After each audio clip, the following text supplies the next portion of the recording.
Wait. Before we start, just want to make sure we're clear here. While this podcast talks about sobriety, mental health, and addiction, it is not meant to replace professional medical advice. Welcome to Sisters in Sobriety. I'm Kathleen. And I'm Sonia. And we're ex-sisters-in-law, brought together in marriage and bonded through our sobriety journey. Join us as we talk sobriety, addiction, and everything in between. You're in for quite a ride. And our Substack is buzzing with amazing content, from creative mocktail recipes to insightful courses and reflective exercises. There is something for everyone. Don't miss out. It's a great way to add some extra joy and depth to your journey. Check it out. Welcome to Sisters in Sobriety. Today, our guest is Cheryl Pasieka, author of the memoir, Climbing the Stairs, My Journey from Addiction to Pure Joy, which chronicles her recovery from alcohol addiction into a life grounded in mindfulness and joy. Cheryl now dedicates her life to helping women recover from burnout, stress, disconnection, and addiction, guiding them as they reclaim their power. Welcome, Cheryl. Thank you. Thank you for having me.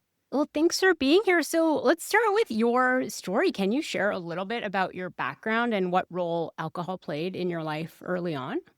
This part of the journey started in 2020 when I had lost my mother, and then I also lost a number of people in our lives.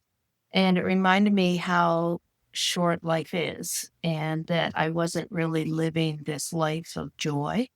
And I wanted to resolve that. And I tried to quit drinking a number of times. Every time I got stressed or I got into an issue that I didn't want to deal with or whatever, then that's what I would do. I would drink. And I knew that I wanted, because life is so precious and so short sometimes for a couple of people, I just didn't want to do this anymore. I wanted to say sustainable joy in my life. I wanted to find out what the root causes were. I knew if I just quit and did it on my own, that I wouldn't resolve anything. So I needed to get to root causes, find out why I was hiding behind alcohol every time I got stressed. And I needed to learn how to put the oxygen mask on me first. Mm-hmm. And so that's what made my decision to go to rehab. I went out to Vancouver Island to a place and spent a few months out there, which was the best thing that could happen to me. There was no escaping. They confiscated your phone and everything so that you could stay there and concentrate on your stuff. So that's how the journey started. And it was very challenging. Get to that point. The first couple of years are just full of challenges and I can't do this and fears of failure and emotional, and obviously dealing with some of the root causes that some of the resentments that I was holding on to. It was a difficult road for that first couple of years. But what I learned at rehab was sort of a roadmap.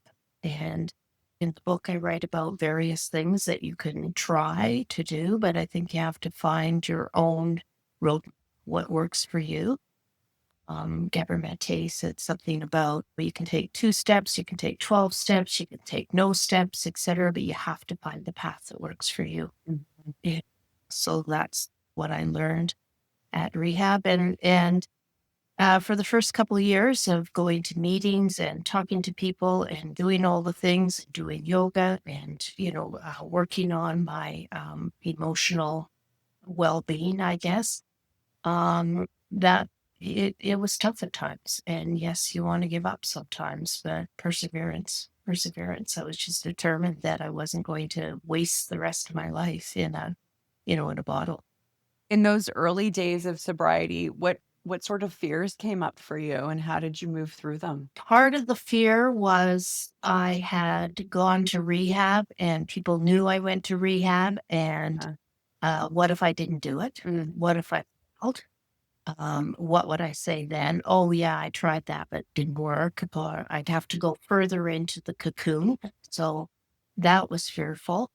and that I wouldn't find what I needed, what I wanted, that people wouldn't accept it. And yeah, sure, you do lose some people along the way that don't know what to say to you anymore, or they're not sure how to deal with you. And that's a difficult part too. That thought we were friends, and as soon as you heard, you stopped. But mostly it was reverting back and just living this sad life, I guess, in a way.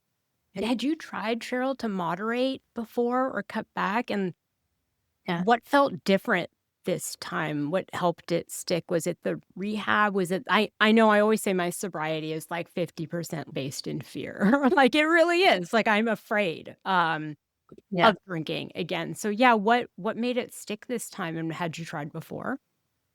I had tried before. I went to my GP, and it's amazing to me how little most doctors really understand the disease.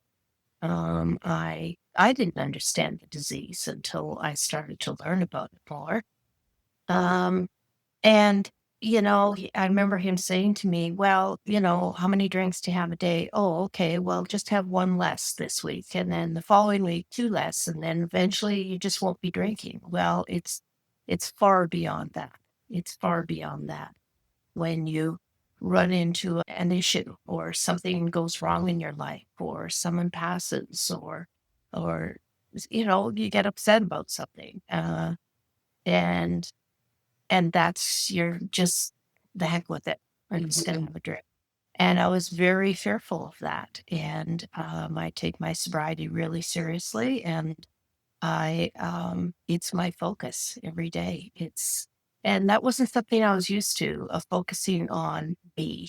I was always looking after everybody else, and making sure that everybody else cared. And eventually, I remember hearing something at rehab that said, what other people think about you is none of my business. Mhm. You know, it's and allowing people to go away and not take it personally, and just, that's life. People swim in and out of your life, and some people are meant to be friends forever and connected forever, and some people are not. And maybe it's their insecurities that they don't want to have contact anymore, or maybe people just don't know what to say. What inspires you, Cheryl, to write Climbing the Stairs, and how did that become part of your healing process? It was beyond the 2 or 3 years that was just really the struggle with going to meetings. It was in the middle of COVID, so I wasn't going outside of my house, which made my sobriety a little easier, that there was no social things to deal with. Uh, but I had this quote from Brene Brown that I wrote in my book, and it said, "One day you'll tell your story of how you overcame what you went through, and it'll be somebody else's survival guide." And around the time I went to a psychic just as a lark, and she said, "Geez, you're meant for something else, and I think you're supposed to be writing a book or something." I go, "Oh yeah, right." And because I had never done that before. Um, and then it was suggested to me by a counselor that, because I had been journaling since the day I went into rehab, that I journaled every single day. I It was suggested to me, read the journals again. At the time, I had maybe four, and read them from cover to cover, and then sit down and just write out what you're thinking, as healing for yourself. And so I I did that, and then when I sat down to write, it just flowed out of me, like out of my heart. I just kept writing, and I kept looking at this quote on that bulletin board and thinking, "Oh yeah, well, Brene, I'm trying." Not really thinking that I would necessarily publish it, but just I kept thinking about, what if somebody else could learn some nugget, or what if someone was inspired by reading this and saying, maybe I could do that too. Um, what if it was just one person? That would be okay. The idea wasn't to um, reach 1 million people. I mean, that would be lovely. But the idea was just one person at a time. And it was finding more joy. It was noticing things around me. It was appreciating things around me, people around me. Just wanted to fully embrace things. So I just started writing and writing and writing. And then I phoned a publisher and said, this is what I'm doing. Like, what do you think? So, yeah, it's kind of how it started. Wow. So, Cheryl, did you face any resistance when you made that decision to share your story, either within yourself or from your family or friends? I didn't tell a lot of people at first because I was writing it for me and for my own healing. When I started to tell people, it was further along the process. And maybe it was a little bit of fear. By that point, I was accepting of this is the way my life was, and this is what I've done about it, and I'm proud of it. And the people that care for me are proud of it too. And the others, that's okay. That's okay. You're not going to get everybody on here. And by that point, I'm at the 3 year mark. I'm writing my sobriety plan, which I do. I revisit every 6 months. What am I doing? What could I be doing more of? What can I let go of? What do I need a little more counseling? And I rewrite what my plan is. And my plan at that point was to write this and then see what happened from there. Cheryl, how did the process of writing your memoir change how you viewed your past and maybe your root causes? At that point, I had been, in therapy and in groups and that sort of thing. And I had started to let go of a lot of past resentments, divorce and things that had happened to me throughout my life that I was still holding on to. And I was just talking to myself at the same time, saying, that's what shaped you. That's part of who you are. That's the way you are. I accept myself for all my mistakes and all my faults. And I had come to that place myself, and I sort of said, what others think is okay. Because for the first time that I could recall, I was accepting who I was and that this was part of who I was. And I made lots of mistakes, but and we all did. We're human beings. We all make mistakes. And we all do things that we regret in life. And I I just didn't want to live with that regret anymore. Constantly saying, "Oh, look at you! You screwed that up, or you did that wrong, or I just didn't want to do that anymore. I am who I am. I'm trying to be the best human I can be, and I'm a kind and compassionate person, faults and all. So take it or leave it." So I really I was proud of what I was doing, and when I was writing, I wasn't concerned of what other people thought about it. And that was a huge change for me because prior when I was drinking, I was always concerned about what the guy next door thought. And I'm not concerned with that anymore. I know that it's coming from my heart. I know it's genuine. And I know I'm being true to myself. And I hope you can accept that. And if you can't, that's okay. When you look back, what were some of the root causes of your drinking?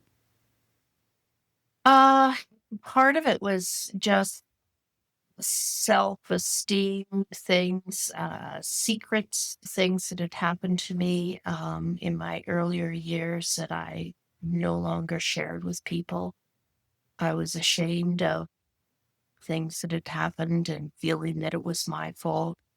I failed at marriage, so it must have been my fault because you're taught to get married and then you just persevere through life. Buck up, you know. And I, yeah, I was resentful. I was resentful um, of the affairs that my partner had, and I was resentful of some of the things they did. But then I realized that every marriage breaks up with, that there's two sides to every story, right? And I had some say in it. And I knew that when I got really stressed about it, when things weren't working for me, that I would just climb into that hole. Mhm. And particularly when my children were with their dad, that it was all along, you know. And when the kids were home, then I was all, chipper being the mom and doing the thing. But when I was on my own, it was a different story. Let's change gears a little bit and talk about joy. Right. How do you define joy in the context of healing and recovery? Uh, Joy to me is living every day and finding the wonderful thing about it and being mindful of Yeah. what's around, whether it's my surroundings or I tend to now see things from a positive light, not the negative light. I put an example in my book about a fellow I met at Tim Hortons. And he was just sitting there grumpy. And I said, "Oh, isn't it great that spring's around the corner? We're in the lineup." And he said, "Oh, no, it's raining now, you know." Well, yeah, it's better than snow, though. And so trying to find the flip side. And so joy for me is getting up and not seeing the negative and or seeing it and attacking it and saying, but there's a good part about this. It's pouring rain, but now I can get things done around my house. Or it's a beautiful day, so now I want to go to the U pick and pick my own flowers. I it's it's waking up every morning being grateful that I'm Mm. awake and grateful of the people around me and grateful that I have another day of sobriety. It's grateful for my surroundings and the way I approach life now. And I'm just happy. I'm just, So, do you see a difference between calmness and joy, and how do you navigate those in recovery? it certainly is in the sense that I have a tendency to get wound up easily and anxious, and things aren't getting done, or I get angry about something and damn, that didn't work. But now um, I'm just taking a different approach to it. Well, that didn't work out. I don't see it as I'm not seeing it the same way, and just taking it and going with the flow, I guess. Mhm. Yeah. It sounds like Uh, calmness is part of your joy.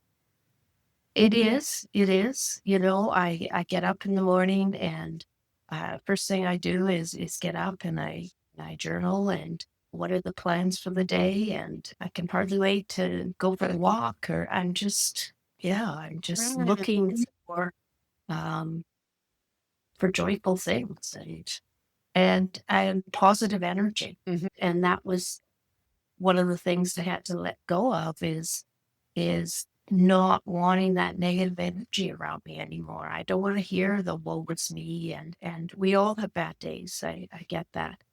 But there are people that go through life just like, oh, another day, same stuff. For sure, a lot of people, a lot of people. A lot of people. And I just don't want to be around that energy anymore. Mhm. And there's people that I'm not around anymore, that I just Yeah. drag drag me in joy, you know. Mhm. And I just don't want to be a part of that. I don't want to focus on the past. It's done. It's already happened, and it's made up who I am today. Uh, I can't change anything about it. It's there. And all I can do is live today. And tomorrow is kind of uncertain, really. We can make plans for tomorrow, but we're not guaranteed. That's for sure. Um, Mhm. and so I found, although people, um, drifted away from me, I found that I drifted away from them too. Mhm.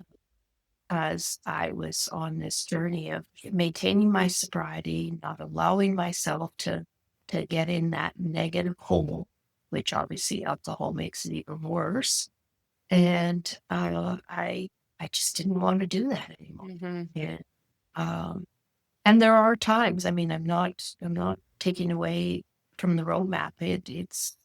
There are times when I wish I could be a normal person and just have a glass of wine with a girlfriend after work or whatever. But that's not part of my life at this point. So, Cheryl, what are some foundational tools that have helped you with your sobriety? One of the major things I do every day is I journal. And I'm not journaling about, oh, today I think I'll go to the grocery store and go for a walk or whatever. It's more, I might pick up on a quote from a mindfulness book or something and say, how does that affect me today? How am I feeling? What is this angst that's happening for me right now? So journaling is a huge part of it. And sometimes I'm writing for pages and pages, and sometimes it's just good morning, sunshine. Here's another Yeah. day to seize the day. So that's a big part of it. The first couple of years, I was also doing a yoga practice and meditation practice. So when I got up in the morning, I would journal, I would do my meditation or my practice. I mean, I had an advantage in that I am retired now. So, and was retired by the time I went to rehab. So I I can get up first thing in the morning and look after my morning needs. For the first couple of years, I had a group of girlfriends that I had met at rehab, um, some virtually and some in person. And we had a meeting every morning just to check in, how are things going? What's happening for you? Are you feeling anxious? And we talk about each other's, last night I really wanted to drink, or somebody else would say that, or last night I relapsed, or whatever was going on for this small group of women. And we would talk about it a little bit and encourage each other and sort of get the strength of the day. Let's just get through today and we'll talk again tomorrow. So I did that for the first couple of years. And now I have a good friend that also went to rehab, not at the same time. We met a couple of years later and we chat every week. What's going on for you? Have you had any fear of relapsing? Has anything, gone astray? We both have a counselor that we tap into once in a while. I don't tap into her as much as I used to with a regular meeting. I'm trying to look after my body better, be kinder to myself. And uh, and yoga is something that I did for a long time, and just looking after me first, me first. Yeah, and that's a tough thing, especially as a mom. You're always looking after somebody else. Yeah. Yeah. Uh, I think how my life is today is that I'm not waiting for somebody else to bring me flowers. I'm planting my own garden. What do you say to women, especially that are in midlife or retirement like yourself, who are searching for that renewed meaning or purpose? Uh, I I spent a lot of time talking to myself, reading, and what is it that I want? What is it that would make me happy? What do I want more of? And reading, various authors, listening to different, YouTubes or podcasts or whatever, and just getting nuggets of, yeah, I think I want more of that. I'd like to give back to the community more or to do some volunteer work. How can I give back to community, not just sobriety community, but just in general to be out there in my community more. Started again to sew and I started making quilts for people in need, and it was just something to give back. Not necessarily in sobriety. I just wanted to be a fuller part, a fuller Cheryl. You know, and I think the other thing is that I consciously every 6 months sit down and say, what am I doing? what's working for me? What would I like to see more of in my life? What's the point? And like at that 3-year mark, I thought, maybe I will start to write this book just for myself. That was part of that 3-year plan. And then at the 3.5-year mark, oh geez, that's working pretty good. What if it went out to the world?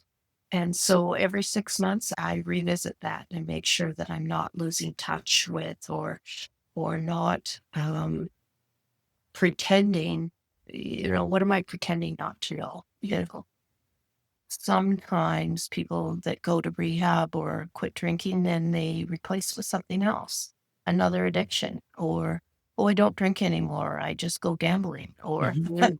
anymore. I just have a joint once in a while or whatever. And so that's what I call things that, what are you pretending not to know here? Still another crutch from living your full life.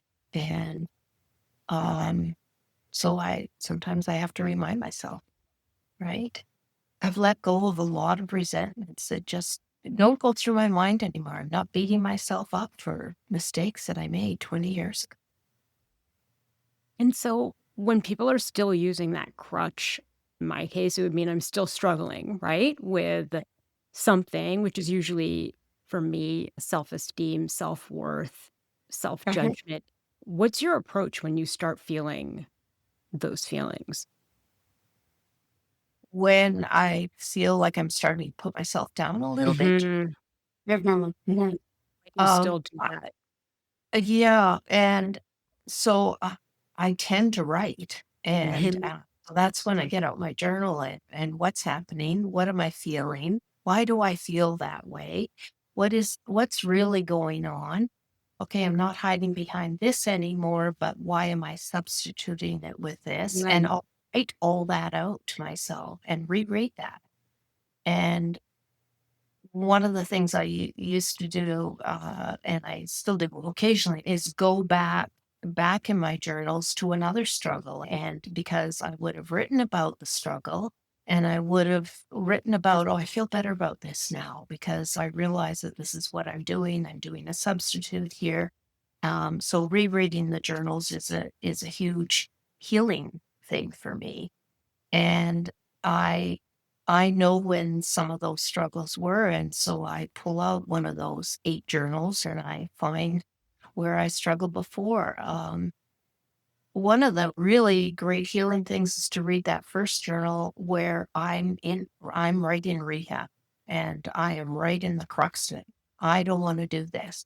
I want to run away, and how am I going to run away? I'm on Vancouver Island, and I don't have a wallet, and I don't have a phone, and how I got through that. And I would write all those details out. So I remind myself that look at this. This is what you did back at the beginning. This is how you got through it. You talked about it. You talked to a friend about it. You talked to yourself about it by writing it out and talking about or reading it. And I talked my way through it like a good friend. Yeah. And so what would you say to somebody who woke up this morning hungover, feeling stuck, and they feel like they can't even take that first step? It's tough. I mean, I remember those days getting up and thinking I'm going to try again today. When I made the decision, I knew that I had tried doing it less today, or I had tried keeping myself busy today, but I wasn't getting to the root cause. So I guess even before I stopped drinking, I'd probably find somebody to talk to about it and Mhm. maybe go for counseling about it. And I used to talk to my doctor about it, and then I wasn't getting the answers I needed at the time, but it was a start to actually say, I have a problem and admitting to self that I have a problem. I wasn't telling anybody around me yet, but I was writing a note to myself, you have a problem here. You keep you keep going back to that. You say you're going to quit today, and by the end of the day, you've already poured the glass of wine, you know. And so you're doing it again, over and over again. And so it was a lot of self-talk. And It wasn't until I started telling someone, like my doctor at the time, and he suggested some counseling, and then I got a counselor and I started talking to her about it, um, that it kind of broke it open. Like they, it's not like I could say, oh yeah, just ignore all that. That was just, you know, when I started admitting it to other people, then it opened it up and it started to hold me more accountable, you know. Yeah. But it started with myself, and then talking to other people about it. Yeah, I agree. I think I knew I had a problem for a long time before I actually did anything about it. And I had actually gone the same route where I had talked to a family doctor and then even to a psychiatrist. And they're like, well, yeah, how much are you drinking? I'm, "Oh, a few glasses of wine a night." And it's like, well, it's not that big a deal. Yeah. Yeah. Well, Yeah. Cheryl, I cannot tell you how much I learned from talking to you. I have never gone back and reread a journal entry of mine, and I think I might actually do that today. There's some fear I have of it, and I don't know why. I have them, and I've never gone back and read anything more than maybe a week or 2 old. Yeah. No, it's very healing because you marvel in yourself. You go, wow, look what I did. Huh. That was pretty good. And I got through that and looked at the state you were in at that time. It's a very healing process to jumpstart yourself again. Well, thank you so much for being here, and we will link to your book in our show notes. And thank you all for listening to Sisters in Sobriety.